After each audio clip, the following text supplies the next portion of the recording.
తీసుకున్న H1B visa సంబంధించినటువంటి రుసుము పెంపు అలాగే తక్షణ అమలుకు సంబంధించిన వ్యవహారం మామూలు గందరగోళం కాదు. అమెరికా నుంచి ఇక్కడికి రావాల్సినటువంటి వ్యక్తులు పండుగలకు, దసరా, దీపావళికి లేదా పెళ్లిళ్ళు చేసుకోవడానికి, పెళ్లిళ్ళకు అటెండ్ అవ్వడానికి ఇట్లా అనేక రకాల కారణాలతో భారత్కు రావాల్సినటువంటి వ్యక్తులు మామూలు టెన్షన్ పడలేదు. కొందరైతే అమెరికాలో విమానం ఎక్కి వేరే ప్రాంతానికి కనెక్ట్ ఫ్లైట్ ఉండే పరిస్థితులు అక్కడి నుంచి అక్కడికే వెనుదిరిగారు. కొంతమంది అయితే దుబాయ్ నుంచి సమాచారం తెలిసిన వెంటనే అటు నుంచి అమెరికాకు వెళ్ళిపోయారు. కొంతమంది ఫ్లైట్లో ఎక్కి ఇక టేకాఫ్కు రెడీ ఉన్న సమయంలో బతిమాలి మరీ కిందికి దిగిపోయారు. ఇక మరి మన శంషాబాద్ విమానాశ్రయం అయితే వెంటనే సమాచారం అందుకున్న వెంటనే సాఫ్ట్వేర్ ఇంజనీర్లంతా తట్టా బుట్టా సర్దుకొని వెనకకు బ్యాగ్ వేసుకొని అట్నుంచి అటే శంషాబాద్ విమానాశ్రయం అయితే పూర్తిగా కోలాహలంగా మారిపోయింది. సాఫ్ట్వేర్ ఇంజనీర్లంతా వెంటనే 21వ తారీఖు బయలుదేరి 22వ తారీఖు లోపు అమెరికాలో ఉండాలని తెలియగానే మామూలు హడావుడి కాదు. ఇది ట్రంప్ పెట్టిన టెన్షన్. కానీ తర్వాత విషయం వేరే. H1B వీసా పెంపుతో ఇండియన్స్ ఒక్కసారిగా టెన్షన్ మొదలైంది. యుఎస్ నుంచి ఇండియాకు బయలుదేరి అందరూ కూడా రావాలంటూ చెప్పిన పరిస్థితులు ఒక్కసారిగా వ్యవహారం అంతా తలకిందులుగా మారిపోయింది. అర్ధాంతరంగా ఒక్కసారిగా ఇండియా నుంచి బయలుదేరి వచ్చారు. వాళ్ళంతా కూడా ఇండియా నుంచి బయలుదేరి వెళ్ళిపోయారు. కొంతమంది అయితే భారతీయులు విమానాశ్రయం నుంచి విమానం దిగి బయలుదేరిన పరిస్థితి. మరికొంతమంది అయితే ఇక ట్రంప్ ప్రకటన తీసుకొని హడావుడిగా రెక్కలు కట్టుకొని మరి సీట్ల నుంచి లేచి వచ్చి మరి డోర్ దగ్గర నిలబడ్డారు. పదుల సంఖ్యలో ప్రయాణికులు ఆ పరిస్థితికి లోనయ్యారు. ఇక వారి విజ్ఞప్తి వల్ల ఫ్లైట్ షెడ్యూల్ కూడా 3 గంటల ఆలస్యమైన పరిస్థితి. దుబాయ్లో ఈ పరిస్థితులు చోటు చేసుకున్నాయి. అమెరికా వదిలి బయటకు వెళితే ఇక H1B వీసా కోసం మళ్ళీ $1,00,000 కట్టాలన్న ఆందోళన ఒకవైపు, మరోవైపు 21వ తేదీ అర్ధరాత్రి లోపు తిరిగి వచ్చేయాలన్న ఆయా కంపెనీల ఆదేశాలు మరోవైపు. మొత్తం మీద సాఫ్ట్వేర్ ఇంజనీర్లు అయితే గందరగోళానికి గురయ్యారు, ఆగమాగమయ్యారు. ట్రంప్ పెట్టిన నిబంధనతో ఒక్కసారిగా అందరూ ఆగమైన పరిస్థితి కనబడుతోంది. ఇక ఈ నేపథ్యంలోనే దసరా, దీపావళి పండుగల కోసం అమెరికా నుంచి భారత్లోని స్వస్థలాలకు బయలుదేరాలన్న వాళ్ళు, పెళ్లిళ్ళు చేసుకోవాల్సిన వారు, బంధువుల శుభకార్యాలకు హాజరయ్యేవారు తమ ప్లానింగ్స్ అన్నీ కూడా చివరి నిమిషంలో రద్దు చేసుకున్నారు. ఇప్పటికే భారత్ చేరుకున్న వాళ్ళంతా కూడా అత్యవసరంగా తిరిగి వెళ్లాల్సిన పరిస్థితి. దీంతో అమెరికా వెళ్లే విమానాల టికెట్ల కోసం పోటీ పడ్డారు. అమాంతం ధరలు కూడా పెరిగాయి. ఈ నెల 21వ తేదీ కల్లా ఐటీ ఉద్యోగులందరూ అమెరికాలో ఉండాలన్న టెక్ కంపెనీల సూచనతో శనివారం అయితే విమానాశ్రయాల్లో ఒక్కసారిగా అలజడి మొదలైంది. ప్రయాణ మార్గ మధ్యంలో సమాచారం అందడంతో కొందరు తమ ప్రయాణాలను వెంటనే మార్చుకున్నారు. అప్పటికే విమానాలు ఎక్కిన వాళ్ళు సిబ్బందిని బతిమాలుకొని కిందికి దిగారు. ఈ కారణంతో శాన్ ఫ్రాన్సిస్కో ఇంటర్నేషనల్ ఎయిర్పోర్ట్లో అయితే ఎమిరేట్స్ విమానం 3 గంటలు లేట్ అయింది. సో ట్రంప్ నిర్ణయం వార్త తెలియగానే దుబాయ్ ట్రాన్సిట్ విమానాశ్రయంలో 10 నిమిషాల వ్యవధిలోనే 20 మంది వరకు భారత్ వెళ్లే ప్రయాణికులు దుబాయ్లో అట్నుంచటే దిగిపోయారు మళ్ళీ అమెరికా వెళ్ళేందుకు. అక్కడి నుంచి మళ్ళీ అమెరికాకు తిరుగు ప్రయాణం అయ్యారు. అప్పటికే భారత్ చేరుకున్న వారు మళ్ళీ తిరుగు ప్రయాణం మొదలుపెట్టారు. శంషాబాద్ ఎయిర్పోర్ట్ చేరుకోగానే సమాచారం తెలియగానే చాలు ఇంకా అట్నుంచటే కనీసం తమ వాళ్ళ మొహం కూడా చూడకుండా అట్నుంచటే మళ్ళీ అమెరికాకు వెళ్లేందుకు ప్లాన్ చేసుకున్న పరిస్థితి. ఓవైపు మళ్ళీ $1,00,000 కట్టాలన్న ఆందోళన, మరోవైపు వెంటనే తిరిగి రావాలన్న తమ కంపెనీల ఆర్డర్స్. ఇంకేం చేస్తారు పాపం. సో ఆ రకంగా పరుగులు ఆగమాగమయ్యారనుకో. నిజంగా తెలుగు రాష్ట్రాల్లోని సాఫ్ట్వేర్ ఇంజనీర్లు అయితే శనివారం ఉదయం నుంచి అమెరికాకు వెళ్లేందుకు శంషాబాద్, ముంబై, ఢిల్లీ విమానాశ్రయాలను చూస్ చేసుకున్నారు. అక్కడి నుంచి హైదరాబాద్ నుంచి దుబాయ్, అక్కడి నుంచి ఎకానమీ క్లాస్లో టికెట్ ధర లాస్ ఏంజలస్కి అయితే 1,32,000 అయితే డలాస్కు 80,000 నుంచి 90,000 వరకు చెల్లించాల్సి వచ్చింది. సో ఇలాగైనా సరే గడువులోగా అమెరికా చేరుకోవాలన్న ఉద్దేశంతో అధిక ధర చెల్లించేందుకు సాఫ్ట్వేర్ ఇంజనీర్లు సిద్ధమయ్యారు. హడావుడిగా వెళ్తున్న వాళ్ళకు వీడుకోలు చెప్పేందుకు కుటుంబ సభ్యులు రావడంతో శంషాబాద్ విమానాశ్రయం అంతర్జాతీయ డిపార్చర్ ప్రాంతంలో టెర్మినల్ అయితే కిక్కిరిసిపోయింది. వాస్తవంగా ఇప్పుడున్న పరిస్థితుల్లో ట్రంప్ పెట్టిన నిబంధనలతో ఒక్కసారిగా పరిస్థితులన్నీ కూడా తారుమారైపోయిన పరిస్థితి. దీంతో ఏం చేయాలో తెలియని సిచ్యువేషన్లో ఒక్కసారిగా సాఫ్ట్వేర్ ఇంజనీర్లంతా హడావుడిగా అక్కడి నుంచి నిష్క్రమించాల్సిన పరిస్థితి ఏర్పడింది. సో మొత్తం మీద గందరగోళ పరిస్థితులు అంటే గందరగోళ పరిస్థితులు. ఒక్క నిర్ణయం, ఒక్క కలంపోటుతో నిజంగా ఎంత దారుణమైన పరిస్థితి అంటే H1B వీసా పెంపుతో ఇండియన్స్లో టెన్షన్ మొదలైంది. యుఎస్ నుంచి ఇండియాకు బయలుదేరి అర్ధాంతరంగా మళ్ళీ విమానం నుంచి దిగిపోయారు భారతీయులు. ఇక ట్రంప్ ప్రకటన తెలుసుకుని హడావుడిగా చాలామంది సీట్లలోంచి లేట్ వచ్చి మరీ డోర్ దగ్గర నిలబడి బతిమాలుకున్నారు, మేము దిగుతాం వెళ్ళిపోతామని. సో ఆ రకంగా ఓవైపేమో ట్రంప్ పెట్టిన నిబంధనలు, మరోవైపేమో ఇటు కంపెనీల ఆర్డర్సు, ఇవన్నీ వెరసి ఒక్కసారిగా ఆ సాఫ్ట్వేర్ ఇంజనీర్ల గందరగోళానికి గురైన పరిస్థితి.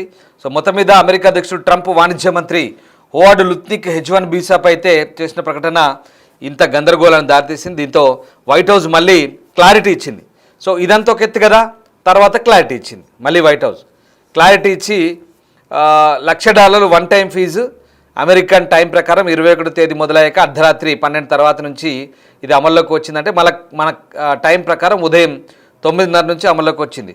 సో రకంగా ఈ నిబంధన సెప్టెంబర్ 21 కంటే ముందే దాఖలు చేసిన H1B వీసా పిటిషన్లకు వర్తించదంటూ అప్పటి ఆ పిటిషన్లకు ఏం వర్తించదంటూ America citizenship and immigration services వెల్లడించింది. దీంతో H1B వీసా కేటాయించాలని కంపెనీలు అధికారికంగా చేసుకున్న దరఖాస్తును పిటిషన్గా వ్యవహరిస్తారు. సో ఒక్కసారి ఆ విమానాశ్రయాల్లో చూడండి ఎంత గందరగోళం ఉందో. Aware that a number of passengers do not wish to travel with us, and that's perfectly fine. All we ask is that if you wish to offload yourself,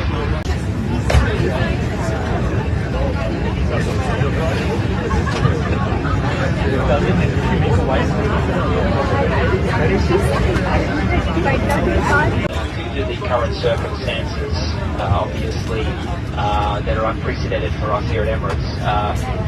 We are aware that a number of passengers do not wish to travel with us, and that's perfectly fine. All we ask is that if you wish to offload yourself,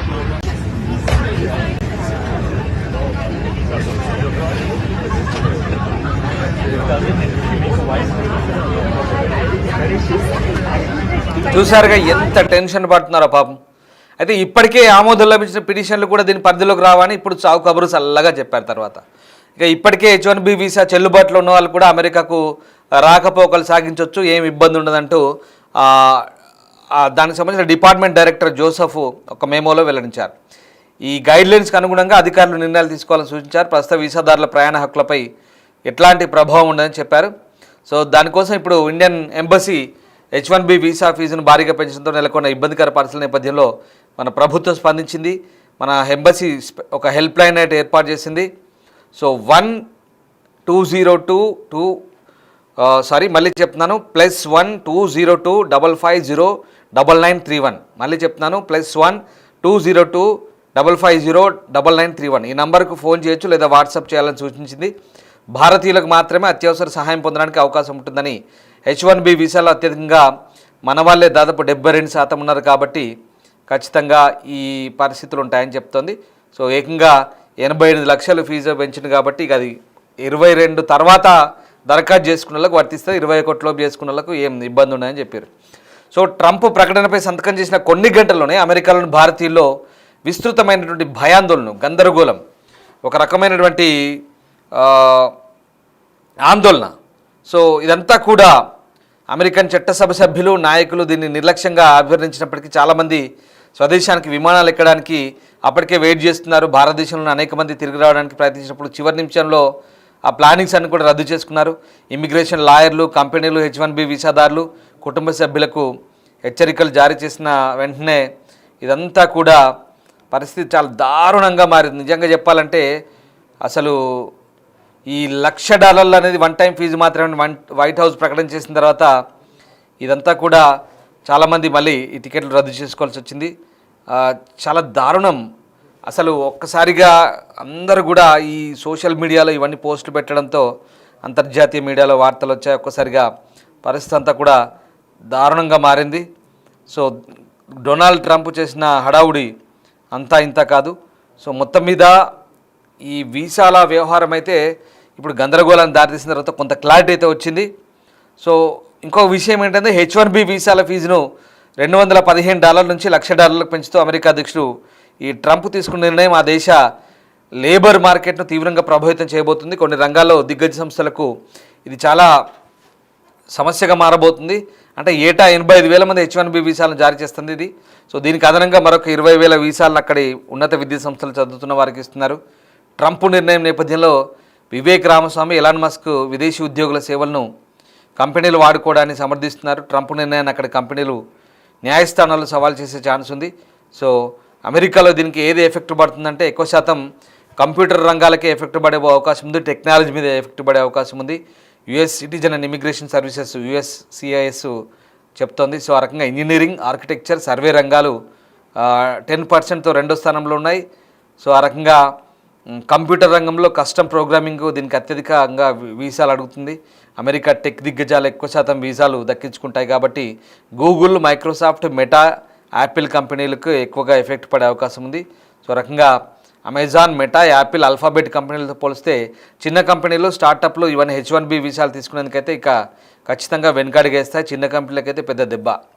so రకంగా అమెరికాలో కొత్తగా కళాశాల విద్యను పూర్తి చేసిన గ్రాడ్యుయేట్లు COVID-19 తర్వాత పరిస్థితి బాగాలేక ఉద్యోగాలు లభించిన వారికైతే ఇది ఒక రకంగా శుభవార్త అంటున్నారు. సో అక్కడ టెక్కామ్ సంబంధిత కోర్సులో గ్రాడ్యుయేషన్ చేసిన వారికి అవకాశాలు లభించే అవకాశం ఉంది అక్కడ అమెరికన్స్కి అయితే. సో ఆ రకంగా H1B వీసాలకు మధ్యస్థంగా వార్షిక వేతనం $120,000 ఉన్నట్టుగా నివేదికలు చెప్తున్నాయి. సో ప్రతిభావంతులైన విదేశీ ఉద్యోగులకు కంపెనీలు భారీగా చెల్లిస్తాయంటూ చెప్తుంది. సో రైట్, ఇది మొత్తం మీద సరే ఇవన్నీ చాలా సాంకేతిక అంశాలు. ఒక రకంగా చూస్తే అక్కడి దేశస్తులకైతే ఇప్పుడు కొంత ఒక రకంగా ఉపశమనమే, కొన్ని ఉద్యోగాలు దొరుకుతాయి. సో అమెరికన్స్ తీసుకున్న నిర్ణయాల్లో అమెరికా వాళ్ళకి ఉద్యోగాలు దొరుకుతాయనడంలో ఎలాంటి డౌటే లేదు. ఎందుకంటే కొంతవరకు ఇప్పుడు కట్టడి చేస్తున్నారు కాబట్టి వాళ్ళకు లోకలైట్స్కి జాబ్స్ దొరుకుతాయి. దాంట్లో కూడా నిపుణులను తీసుకుంటారు, ఎవరిని పడితే వాళ్ళని తీసుకోరు కదా. సో మన దగ్గర నుంచి వచ్చే నిపుణులు చాలా కంప్లీట్ మెరిట్ వాళ్ళని తీసుకునే ఛాన్స్ అయితే ఇప్పుడు మనకు కనిపిస్తుంది. అట్లాంటి వాళ్ళని కంపెనీలు మరి వాళ్ళు 88 లక్షలు మనకు కట్టి ఆ $1,00,000 కట్టాలంటే చాలా ఎంత ఇంటెలిజెంట్ అయితే కానీ కట్టి తీసుకుంటాడు కాబట్టి చాలా ఫిల్టర్ అయిపోతారు, కంప్లీట్గా ఫిల్టర్ అయిపోయి ఎవరిని అవసరమో వాళ్ళని మాత్రమే తీసుకోవాల్సిన పరిస్థితి. రైట్, ఇది క్లారిటీ ఉంది. ఇది 22 తర్వాత ఇక్కడ ఇందాక చెప్పిన విషయానికి ఏంటంటే ఈ 21 తారీఖులోకి మళ్ళీ ఫీజు దాని రెన్యువల్, కొత్త వాళ్ళకా పాత వాళ్ళకా ఎవరు కట్టాలి ఎవరు కట్టొద్దు అనేది పెద్ద టెన్షన్. దీంతో నిజంగా చూడండి శాన్ ఫ్రాన్సిస్కో ఎయిర్పోర్ట్లో ఎంత గందరగోళం అంటే పాపం విమానం ఎక్కారు వెంటనే వాట్సాప్ మెసేజ్లు, ఒరే వచ్చేయండి, మన వాళ్ళకి కూడా వచ్చేయండి, పోవద్దు అవసరం లేదు. అటు కంపెనీ నుంచి ఇంటర్నల్ ఈమెయిల్స్, మీరు ఎక్కడున్నా 24 అవర్స్లో మళ్ళీ అమెరికాలో ఉండాలి. ఎంత దారుణంగా ఉంటే చెప్పండి. వాడు అప్పటికే బయలుదేరాడు, దుబాయ్కి వచ్చారు వాళ్ళు, దుబాయ్ నుంచి మళ్ళీ అట్నుంచటే అమెరికాకి వెళ్ళిపోయారు పాపం. లేదా అప్పుడే కనెక్టింగ్ ఫ్లైట్ ఇండియాకి వచ్చే వాళ్ళు దుబాయ్లో, అమెరికా నుంచి వచ్చి దుబాయ్లో ఎక్కి దుబాయ్లో ఉండగానే ఫ్లైట్లో ఉండగానే మెసేజ్ వచ్చింది అనుకోండి టువర్డ్స్ ఇండియాలో, ఎంత టెన్షన్ ఉంటుంది. మళ్ళీ ఇక్కడ శంషాబాద్లో దిగ్గానే ఇటు నుంచి ఇటు కూడా కొంతమంది పోయారంట. చాలా దారుణం ఉంటుంది పరిస్థితి. పోనీ ఇక్కడ ఉన్న వాళ్ళు చూడండి 24 అవర్స్లో రావాలనే వెంటనే తట్టా బొట్టా సర్దుకొని శంషాబాద్ వెళ్ళిపోయారు.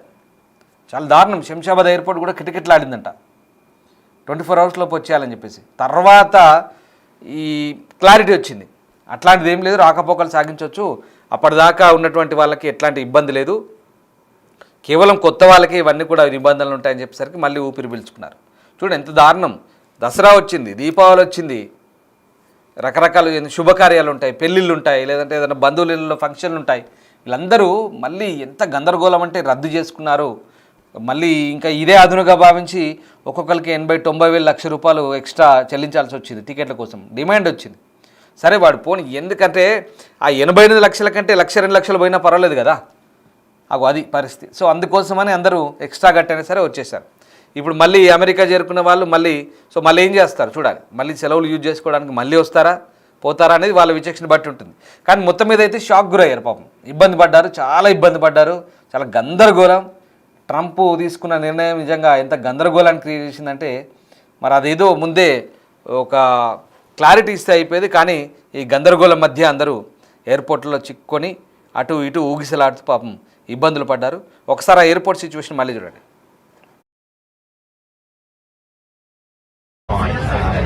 All we ask is that if you wish to offload yourself